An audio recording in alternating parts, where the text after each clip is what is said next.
Hello tout le monde, bienvenue sur la chaîne MathCarRC. Oublie pas, si tu débarques ici, tu penses à t'abonner, à mettre la petite cloche et le petit pouce sur la vidéo, ça fait toujours plaisir. Allez, on y va. Aujourd'hui, nous revoilà encore une fois avec une Tamiya, avec ma TT02. Oui. Pourquoi je te montre ma TT02? Parce que dessus, il y a le variateur. Ici, variateur Tamiya TBL04S. Je crois que c'est comme ça que ça s'appelle. Ouais, TBL-E04S, je crois. Pas oublier le E. Ok. Alors, ce variateur, comme son homologue, le TBL, d'ailleurs c'est écrit dessus TBL-E, comme le TBL-E02S, celui qu'on avait avant, qui fonctionnait très bien. Celui-là, il y a beaucoup de monde qui a eu des problèmes avec. Il est moins fiable que le 2, mais bon, le 4, moi, il fonctionne, tu vois. Je l'ai fait fonctionner en charbon sur mon TA02, je l'ai fait fonctionner ici en brushless sur ma TT02, et il fonctionne toujours le truc, ok? Pas de souci pour l'instant, j'espère, on croise les doigts, que ça dure. En tout cas, ces variateurs, le 2 ou le 4, ils sont compatibles du coup charbon, donc 2 fils, et ils sont compatibles brushless, 3 fils. Tu vois, regarde là. Il y a bien 3 fils. Il est compatible brushless. Mais il faut mettre le capteur avec capteur. Donc moi, le sujet de cette vidéo, c'est pas pour vous dire que celui-là, il fait ci, il fait ça. On m'en a beaucoup parlé, on me l'a souvent demandé. Est-ce qu'on peut mettre une batterie LiPo sur ces variateurs? Est-ce qu'ils sont compatibles LiPo, ces variateurs? Et c'est vrai que quand tu prends dans les kits Tamiya que tu as maintenant, que tu achètes en France, tu as souvent des Hobbywing 1040 ou 1060. Dessus, tu as un petit cavalier à déplacer sur NiMH ou sur LiPo. Tout simplement, en gros, quand tu déplaces ton cavalier, ça va te changer la tension basse. C'est-à-dire que le variateur, il va détecter une basse tension et du coup, il va arrêter de faire rouler ton modèle. Donc, quand tu es en LiPo, il va couper plus haut que quand tu es en NiMH, où tu vas pouvoir descendre plus bas en tension. Parce que si tu descends, si tu roules une NiMH sur ta voiture et que ton variateur t'a mis le petit cavalier sur LiPo, bah, tu ne vas pas rouler longtemps parce que la tension d'une NiMH, elle descend vite. Et du coup, lui, il va capter que tu es descendu en tension, il va couper. Il va couper pour ne pas abîmer ta batterie. Ok ? La différence du coup sur ces variateurs TBL, les variateurs Tamiya, TBL02S ou TBL04S, c'est cette question à laquelle je veux vous répondre aujourd'hui. La question est, peut-on mettre une LiPo dessus? La réponse est oui, tu peux mettre une LiPo dessus aussi. La différence, c'est que ce variateur, il n'a pas de petit cavalier et il n'aura pas de coupure LiPo dessus. Ok ? Alors celui-là, je crois, le 04, tu peux le régler pour une lithium-ion, mais toujours pas pour une lithium polymère, pas pour une LiPo. Ok. Une LiPo, donc celle-là, tu vois, elle a la forme d'une NiMH, mais c'est une LiPo. Ok. C'est pour ça qu'il y a écrit dessus 2 cellules, 7 volts 4 et 50C. Tu vois, tout est écrit ici. Donc on est bien sur une batterie au lithium polymère. Une LiPo, elle fonctionne, contrairement à une NiMH, c'est que ça, en fait, il y a 2 cellules. Et une cellule, une LiPo, ça fonctionne entre maximum 3 volts 2 par cellule et ça peut descendre à 3 volts. Et encore, je te dis 3 volts, c'est un peu bas, tu risques d'abîmer ta LiPo. Si tu descends trop bas, tu abîmes ta LiPo, tes cellules.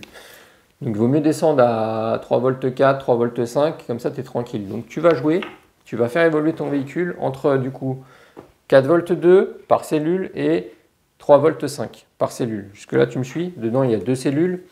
Donc, 2 cellules, forcément, c'est pour ça qu'il te donne qu'une batterie comme ça fait 7 volts 4. OK ?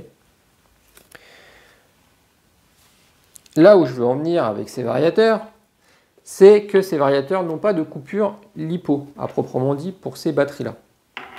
C'est-à-dire qu'ils vont descendre en tension, ça va continuer d'envoyer du courant au moteur, plus que ta lipo ne peut descendre.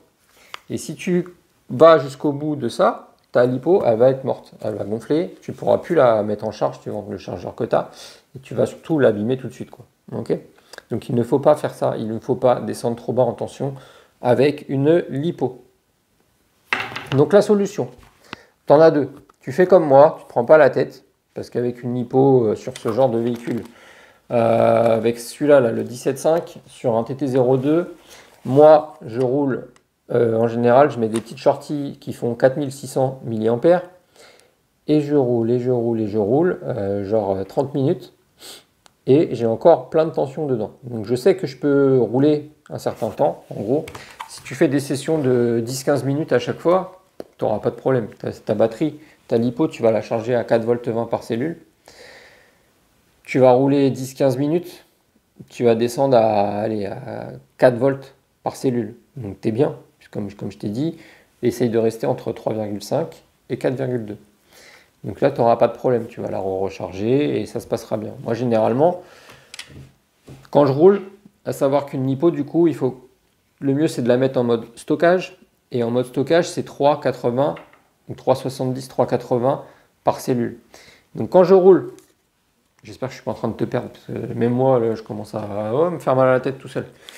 Quand je roule avec cette voiture, avec ma petite lipo 4600 mAh que j'avais chargée à fond, je vais rouler 20 minutes, 25 minutes, je vais rentrer, je vais la remettre sur mon chargeur pour la mettre en stockage. Et bien en fin de compte, ça va me la redécharger parce que j'aurais même pas été jusqu'à la moitié de ce que je peux. Tu vois. Donc soit je sais combien de temps j'ai, combien de temps je peux rouler, mais du coup j'ai pas de problème. Soit la deuxième solution, si tu veux pas avoir de problème, si c'est pour ton petit qui veut rouler son petit TT02 et du coup qui va rouler, il va rouler sans s'arrêter jusqu'à ce que mort s'en suive. Et bien le mieux c'est de mettre un petit buzzer comme ça. Tu vois, c'est un petit buzzer. En gros, c'est un truc qui va te donner, qui va t'afficher la tension de tes cellules ici. Et en même temps, il y a des petits haut-parleurs dessus qui va crier, qui va sonner à la tension la plus basse que tu lui auras désirée. C'est pour ça que dessus, là, il y a un petit bouton. Et tu vas régler la tension la plus basse. Donc tu mets ta lipo, tu la branches, machin, tu roules. Tu branches ton buzzer, tu le fixes avec un riselant et tu le laisses sur ton véhicule. Ce qui fait que dès que ça va sonner, dès que tu vas l'entendre sonner, parce que ça sonne fort, je vais te montrer ça. Dès que ça va sonner, bah, tout simplement, tu sais que c'est le moment où tu es descendu bas au niveau de ta tension. Et du coup, il faut t'arrêter, tout simplement. Ok.